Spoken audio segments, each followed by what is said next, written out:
دوسری چیز یہ ہے کہ یہ ایام اتنی فضیلت والے ہیں کہ ان ایام میں ایک روزہ ثواب کے اعتبار سے 1 سال کے روزوں کے برابر ہے، اور ایک رات کی عبادت شب قدر کی عبادت کے برابر ہے۔ اس سے اس بات کی طرف اشارہ کر دیا کہ ایک مسلمان جتنا بھی ان ایام میں نیک اعمال اور عبادات کر سکتا ہے وہ ضرور کرے۔ اور 9 ذی الحجہ کا دن عرفہ کا دن ہے، جس میں اللہ تعالیٰ نے حجاج کے لیے حج کا عظیم الشان رکن یعنی وقوف عرفہ تجویز فرمایا، اور ہمارے لیے خاص اس 9 تاریخ کو نفلی روزہ مقرر فرمایا۔ اور اس روزے کے بارے میں نبی کریم صلی اللہ علیہ وسلم نے فرمایا کہ عرفہ کے دن جو شخص روزہ رکھے تو مجھے اللہ تبارک و تعالیٰ کی ذات سے امید ہے کہ اس کے 1 سال پہلے اور 1 سال بعد کے گناہوں کا کفارہ ہو جائے گا۔ یہاں یہ بات بھی عرض کر دوں کہ بعض لوگ جو دین کا کما حقہ علم نہیں رکھتے، تو اس قسم کی جو احادیث آتی ہے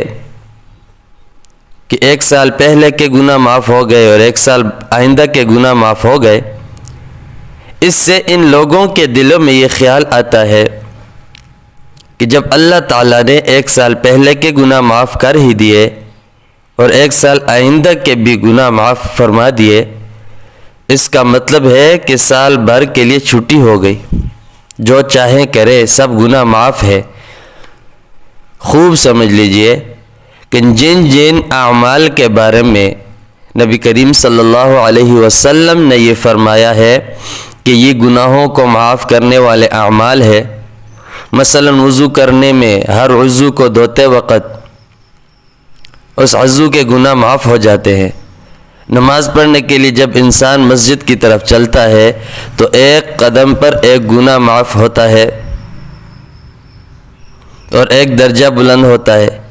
رمضان کے روزوں کے بارے میں بھی فرمایا جس شخص نے رمضان کے روزے رکھے اس کے تمام پچھلے گناہ معاف ہو جاتے ہیں۔ یاد رکھیے اس قسم کی تمام احادیث میں گناہوں سے مراد گناہ صغیرہ ہوتے ہیں۔ جہاں تک کبیرہ گناہوں کا تعلق ہے تو اس کے بارے میں یہ قانون ہے کہ بغیر توبہ کے معاف نہیں ہوتے۔ اگر اللہ تبارک و تعالیٰ اپنی رحمت سے کسی کے کبیرہ گناہ بغیر توبہ کے بخش دے وہ الگ بات ہے،